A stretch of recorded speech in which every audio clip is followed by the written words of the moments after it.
Oh, didn't see you there. Hi. Well, I'm Logan, and Peter and I are doing our presentation on communication, and obviously one of the big things about communication is actually talking. But that's not what I want to talk to you about tonight. Another big part of communication is the nonverbal cues, the things you do with your body that other people pick up on. And this is called attending. Now, one of the big things about attending is that if you give the wrong cues, people might get the wrong ideas.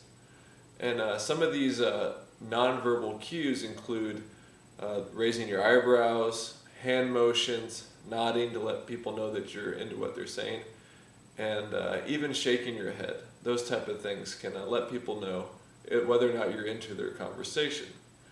And what you want to try to avoid is some of the personal habits that you might have, such as smoking a pipe during an IEP meeting. That might be slightly distracting, and you might want to leave that pipe at home, however pleasant it might be and how relaxing.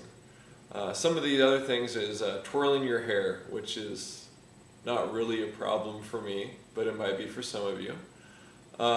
And possibly tapping your feet, looking away, anything that might look distracting. One big thing they talked about in the book was looking at the clock or looking at your watch. Now, this might be a habit, you might not mean anything by it, but people can perceive it to be a cue that you're either not interested in what they're saying, or you have something better to be doing, or you just want to get out of there. And that can be really damaging to the relationship that you have with a parent. And you want to try to avoid that, because the better relationship you have with the parent, the more help you can probably get to the student. One of the figures that we saw in the book was the fact that verbal communication doesn't really make up that big a percentage of how effective your communication is. In fact, what you actually say, what comes out of your mouth, is only has a 7% impact on whether or not your communication is effective. However, body language, those attending skills, make up 55% of how effective your communication is, which is pretty huge when you think about it.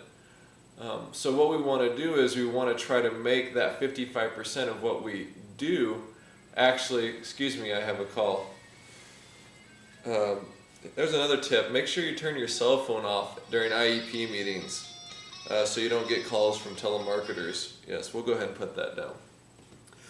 Anyway, things like that can be very distracting, and what we want to try to do is avoid those things as much as possible, so that the time that we do spend with our parents in meetings, or other colleagues even, the people feel like we care about what they say, and we're actually getting our message across, and the people aren't distracted by our nonverbal cues or our attending skills.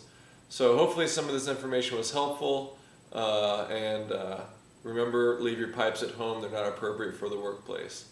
Thank you, and have a good evening.